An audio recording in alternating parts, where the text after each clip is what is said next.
ఎవరికైనా రైట్ ఉంటుంది. ప్రజలకు ఏది కావాలంటే అది ఎవరైనా పెట్టుకుంటాడు. దాన్ని విమర్శించే వద్దనే హక్కు మాకుంటుందా?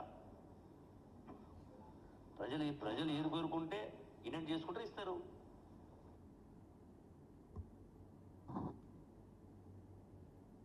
అసలు కొత్త బ్రాండ్సే దరఖాస్తే పెట్టలే, కొత్త బ్రాండ్స్ను తీసుకొని రాశారు. అసలు కొత్త బ్రాండ్ ఎవరు దరఖాస్తు పెట్టుకోలే. ప్రజాస్వామ్యంలో ఎవరికైనా రైట్ ఉంటుంది. ప్రజలకు ఏది కావాలంటే అది ఎవరైనా పెట్టుకుంటాడు. దాన్ని విమర్శించే వద్దనే హక్కు మాకుంటుందా? అసలు కొత్త బ్రాండే ఎవరు దరఖాస్తు చేసుకోలేదు అని చెప్పి 100 కోట్ల పరువు నష్టం దావా వాళ్ళు వేస్తానన్నారు. ఇది వాళ్ళ పత్రికా ప్రకటన ఒక 3 గంటల క్రితం వచ్చింది. సోమ్ డిస్టిలరీస్ అనే సంస్థకు తెలంగాణ ప్రభుత్వం ఇక్కడ బియర్ అమ్ముకోవడానికి కొత్త కంపెనీలకు అవకాశం ఇస్తున్నట్టు ఇది వాళ్ళు ప్రకటించడం జరిగింది. ఆ సోమ్ డిస్టిలరీస్ అనే సంస్థ నేషనల్ స్టాక్ ఎక్స్చేంజ్ వాళ్ళకు కూడా ఇన్ఫార్మ్ చేయడం జరిగింది లిఖితపూర్వకంగా. వాళ్లకు బియర్ అమ్ముకునే అవకాశం వచ్చినట్టు రాష్ట్ర ప్రభుత్వం ఇచ్చినట్టు నేషనల్ స్టాక్ ఎక్స్చేంజ్ వాళ్లకు అధికారికంగా రాశారు. ఎందుకు ఇంత దాయాల్సి వచ్చింది? ఎందుకు ఇంత అబద్ధాలు, మళ్ళా ఎదురుదాడులు, కేసులు వేయడము, పరువు నష్టం దావా వేస్తాం 100 కోట్లు అని చెప్పి?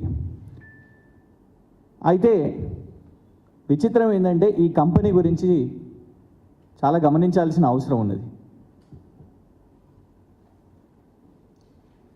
ఇది టైమ్స్ ఆఫ్ ఇండియాలో 2001లో వచ్చిన వార్త. 2001లో టైమ్స్ ఆఫ్ ఇండియాలో వచ్చిన వార్త ఇది. దిగ్విజయ్ సింగ్ కాంగ్రెస్ పార్టీ గతంలో ఇక్కడ ఇన్ఛార్జ్గా కూడా పనిచేసినాడు. ఆ దిగ్విజయ్ సింగ్ స్టేట్మెంట్లో Digvijay clarify stand in bribery case. ఆయన మీద అవినీతి ఆరోపణలతో కేసు నడిచింది. అది ఏమి అవినీతి, ఎవరితో లింకు అని చూస్తే Som distillery, controversial liquor group Som distillery అని టైమ్స్ ఆఫ్ ఇండియా వాళ్ళు రాసిన ఆర్టికల్ ఇది.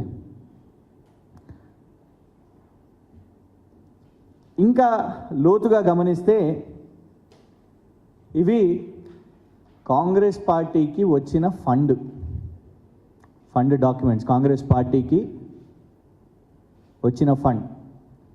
ఇందులో కొన్ని ఉదాహరణకు చెప్పుకుంటే 2019-20లో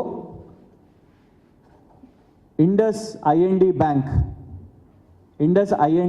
నుంచి 1,31,00,000 రూపాయలు ఈ సోమ్ డిస్టిలరీ అనే ఒక మద్యం సంస్థ కాంగ్రెస్ పార్టీకి ఇవ్వడం జరిగింది. ఇది 2019-20లో 1,35,00,000. అదే 2019-20లో మళ్ళా ఇండస్ బ్యాంక్ నుంచి 25 లక్షల రూపాయలు కాంగ్రెస్ పార్టీ వాళ్ళకు విరాళం. మొత్తం డీటెయిల్స్ మీకు కూడా షేర్ చేస్తాము. 2013-14లో 25 లక్షల రూపాయలు, చెక్ నంబర్ 135856. ఎందుకు ఇవన్నీ చెప్తున్నామంటే మళ్ళా మేమేదో సృష్టించినట్టు కేసులు వేస్తారు ఇవన్నీ చెప్తారు కాబట్టి చెక్ నంబర్తో సహా చెప్తున్నాం.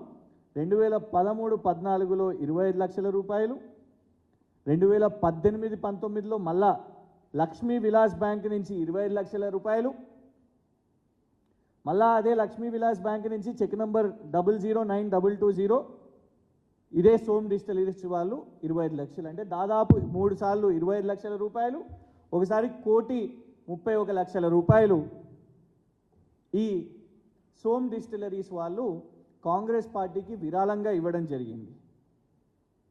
ఇండియా టుడే చాలా పెద్ద సంస్థ. ఇండియా టుడే వాళ్ళు 99లో ఒక ఆర్టికల్ దిగ్విజయ్ సింగ్ గారి మీద ఒక ఆర్టికల్ రాసినప్పుడు దిగ్విజయ్ సింగ్ గారి ఒక స్టేట్మెంట్ ఉన్నది. ఒక ఫంక్షన్లో ముఖ్యమంత్రి హోదాలో may goddess Lakshmi keep filling your chests because we all have vested interest in that. It is an open secret that the group has become a major financier of political party Congress during election time. ఇది ఈ soan distillery అనే సంస్థ యొక్క ఒక పార్టీకి వెళ్ళినప్పుడు దిగ్విజయ్ సింగ్ గారు మీరు సంపాదించాలి, మీరు సంపాదించేది మా కోసమే, ఆ లక్ష్మీదేవత ఆశీస్సులు మీ డిస్టిలరీ గ్రూప్ వాళ్లకు, మీ సోమ్ డిస్టిలరీ గ్రూప్ వాళ్లకు ఉండాలి, మీరు డబ్బులు సంపాదించాలని. ఇది ఇండియా టుడే వాళ్ళు రాసిన ఆర్టికల్, మేము రాసిన స్క్రిప్ట్ కాదు ఇది. ఈ సోమ్ డిస్టిలరీ అండ్ దిగ్విజయ్ సింగ్ గారి మధ్య రిలేషన్షిప్. అన్నిటికంటే దారుణం ఏంటంటే ఈ ఆర్టికల్ దైనిక్ భాస్కర్, హిందీ మీడియాలో one of the popular news papers. మన తెలంగాణ రాష్ట్రం ఏర్పడ్డ తర్వాత అక్రమ మద్యం, కల్తీ మద్యం, కల్తీ సారా, గుడుంబా ఇట్లాంటి ఉండకుండా కేసీఆర్ గారు ప్రభుత్వం చూసుకున్నది. మరి ఇవాళ ఇంత దాచిపెట్టి కాంగ్రెస్ ప్రభుత్వం తీసుకొచ్చే ప్రయత్నం దీనికోసమేనా అని ఈ ఆర్టికల్ చూస్తే ఒక అనుమానం వస్తున్నది. दैनिक भास्कर लो सोम डिस्टिलरीज के खुले में बने 20 स्पिरिट और रिसीवर टैंक सील। 2015 में कार्रवाई कर सिर्फ 1 लाख का जुर्माना किया था आणि अपुडिची मुरैना में जहरीली शराब से हुई 24 लोगों के बाद मौत के बाद अफसरों ने सोम डिस्टिलरीज के 20 स्पिरिट और रिसीवर टैंक सील कर दिया है. 24 మంది కల్తీ జహరీలా షరాబ్ తాగి చనిపోయిన తర్వాత ఈ సోమ్ డిస్టిలరీ అనే సంస్థను, వాళ్ళ ట్యాంకులను అక్కడ మధ్యప్రదేశ్ ప్రభుత్వం సీజ్ చేయడం జరిగింది, అధికారులు సీజ్ చేయడం జరిగింది. అలాంటి అక్రమ మద్యం చేస్తున్న సంస్థను కాంగ్రెస్ ప్రభుత్వం, కాంగ్రెస్ పార్టీ వాళ్ళకు విరాళాలు వస్తున్నాయి కాబట్టి 1,35,00,000, 25 లక్షల రూపాయలు పదే పదే ఎన్నికల కోసం వాళ్ళకు ఫండింగ్ వస్తున్నది కాబట్టి ఇవాళ కాంగ్రెస్ ప్రభుత్వం దొడ్డిదారిన ఎందుకంటున్నామంటే ఇక్కడున్న మీడియా ప్రశ్నించినా రాసినా కూడా దబాయించి, లేదు మీరు అట్లా రాస్తే, మీరు నిజాలు రాస్తే మీ మీద పరువు నష్టం దావా వేస్తాం, 100 కోట్లు అంటే భయపడిపోతాం కావచ్చు, అందుకే మీడియా రాయదు అని అనుకొని కాంగ్రెస్ ప్రభుత్వం, కాంగ్రెస్ మంత్రి అబద్ధాలు చెప్తూ ఇవాళ కొత్త బియర్ కంపెనీని ఇక్కడికి తీసుకొని వస్తున్నారు. ఎలాంటి బియర్ కంపెనీ? మధ్యప్రదేశ్ రాష్ట్రం నుంచి మొదలై, కాంగ్రెస్ ప్రభుత్వం నుంచి మొదలై అక్కడ కల్తీ మద్యం, దేశీదారు అని అంటారు, కంట్రీ లిక్కర్.